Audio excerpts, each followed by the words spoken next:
ধৈর্য হারাবেন না, আশা হারাবেন না। আমরা কেন জানি না, আমাদের প্রত্যাশা অনেক, কিন্তু ধৈর্য একেবারেই কম। এই তো মাত্র কয়েকটা মাস হয়েছে, এর মধ্যে সব পাগল হয়ে গেছি আমরা।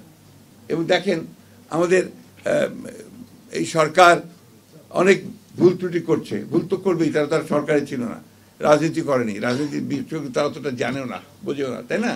তো তাদেরকে তো সেই সময়টুকু সুযোগ দিতে হবে।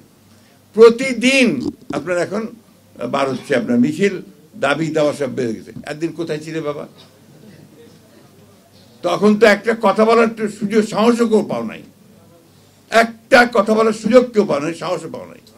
আর এখন যেহেতু একটা অবস্থা তৈরি হয়েছে, সবাই ঝাঁপিয়ে পড়ছে। এখন এই ওয়াজির সাহেব বলছিলেন যে ওনার পাশেই জাতীয় বিশ্ববিদ্যালয়, না আজকে ওখানে স্ট্রাইক চলছে, রাস্তাঘাট বন্ধ। এটাতে লাভটা কার? এটাতে এই দেশের, এই সমাজের, এই মানুষের কোনো লাভ হবে না। ধৈর্য ধরে যাই, সামনের দিকে যাই।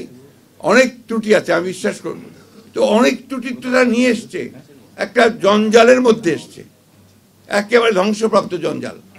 চিন্তা, আমার ধারণা ছিল যে এটা এত খারাপ হয়ে গেছে। এই আপনার পরিবর্তনের পরে যখন আমরা দু একটা জায়গায় খোঁজখবর নেই, অফিস আদালতে খোঁজখবর নেই, ভয়াবহ কাণ্ড, ভয়াবহ দুর্নীতি, চুরি, ব্যক্তিগত স্বার্থ ছাড়া আর কোনো চিন্তা নেই সরকারি আমলাদের মধ্যে। বলতে আমি বাধ্য হলাম, দুঃখিত। তো এই অবস্থাটার পরিবর্তন তো আপনার এত দ্রুত হবে না, একদিনে হবে না। ধৈর্য ধরেন, স্ট্রাকচার আমরা খাড়া করি, গণতান্ত্রিক একটা স্ট্রাকচার খাড়া হোক। সেই স্ট্রাকচার খাড়া হলে নিশ্চয়ই আমরা আপনার সামনের দিকে এগিয়ে যেতে পারবো। তো একটা কথা আবার আমি বলি, আমাকে অনেকে ভুল বোঝে যে আপনি তো নির্বাচন করেন কেন? হ্যাঁ, আমাকে বিশেষ করে ছাত্ররা তো বলেই, এখানে নির্বাচন বলার কারণটা হচ্ছে একটাই, হচ্ছে যে আমরা বিশ্বাস করি, আমি জানি না আমার এই বিশ্বাস ভুল কিনা, যে কোনো নির্বাচিত সরকার কিন্তু একটা অনির্বাচিত সরকারের চেয়ে ভালো। আমার এক্সেস থাকে, আমি যেতে পারি, কথা বলতে পারি, এখন কিন্তু আমার সেই জায়গাটা নেই। জিয়াউর রহমানের কৃতিত্বটা ছিল কোন জায়গায়? জিয়াউর রহমানের কৃতিত্ব ছিল ওই জায়গায় যে তিনি একটা একদলীয় শাসন ব্যবস্থা, একেবারে বদ্ধ একটা রাজনীতি এবং বদ্ধ একটা অর্থনীতি, সেখান থেকে তিনি বের করে নিয়ে এসেছিলেন। ওটাই তো ছিল বাংলাদেশের জন্য সবচেয়ে বড় সংস্কার, একদলীয় রাজনীতিকে বহুদলীয় রাজনীতি।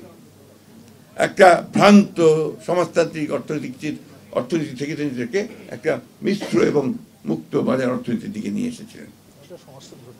ওটা সমাজতন্ত্র ভ্রান্ত, বললাম তো, সেই জন্য ভ্রান্ত সমাজতান্ত্রিক চিন্তা থেকে নিশ্চয়। আর আওয়ামী লীগ সমাজতন্ত্র করবে কি? আমরা তো কোন সমাজতন্ত্র বিশ্বাসই করতো না।